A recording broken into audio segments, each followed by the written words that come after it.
এবার কি পিঠ বাঁচাতে ময়দানকে আশ্রয় তৃণমূলের? কল্যাণ চৌবের ডাকে সংবর্ধনা অনুষ্ঠানে বিজেপি নেতা মন্ত্রীদের সঙ্গে হাজির তৃণমূলের নেতারাও।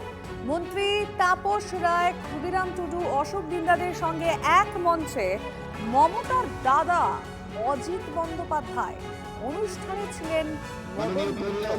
সেই ছবি আপনাদের সামনে আমরা রাখছি।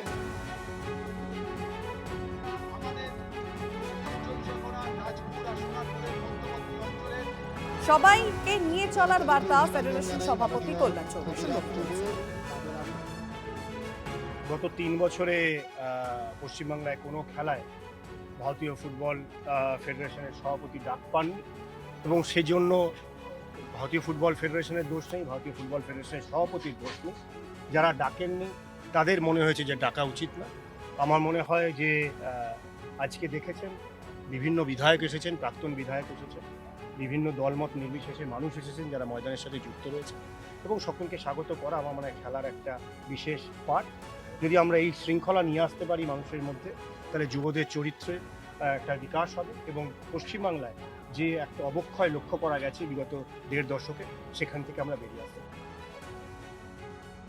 আমি সকলের কাছে খালি বলবো, যার নেতা মমতা ব্যানার্জি ছিলেন, আর যাই হোক, এমন কাউকে বেছে দেবেন না যাকে রবীন্দ্রনাথের বাংলায় ঠিক বাংলার বাঙালির মতো সোশ্যাল হ্যান্ডেলে দেখা যাচ্ছে না। ময়দান সাথী তো আমাদের খেলার মাঠের লোকজন দিয়ে করা, তো ওর মধ্যে পলিটিক্যাল কি এগুলো না হলে এই ব্যাপারে তো কখনো এই নিয়ে মাথা ঘামানো উচিতই নয় মনে করি না।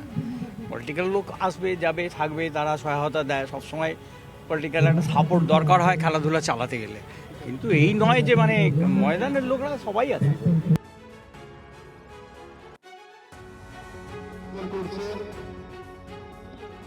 ময়দানকে রাজনীতি মুক্ত করেই ছাড়বো বলছেন মন্ত্রী তাপস রায়। ময়দান, বিভিন্ন ক্লাব, ক্রীড়া সংস্থা, এগুলোকে সংকীর্ণ রাজনীতি মুক্ত করতেই হবে, এবং এটাই একমাত্র কারণ যে আমাদের বাংলার যে ক্রীড়ার যে গরিমা, যে গৌরব, সর্বক্ষেত্রে যে এগোয়নি, যতটা আরও এগোনোর দরকার ছিল, সেটার অন্যতম কারণ, মানে একমাত্র কারণও বললে অত্যুক্তি করা হবে না, সেটা হচ্ছে সংকীর্ণ রাজনীতির প্রবেশ। মিলন উৎসবে কল্যাণ চৌবের পাশে বসে সিবি সভাপতি সৌরভ বন্দ্যোপাধ্যায়। ময়দান রাজনীতিতে নতুন সমীকরণ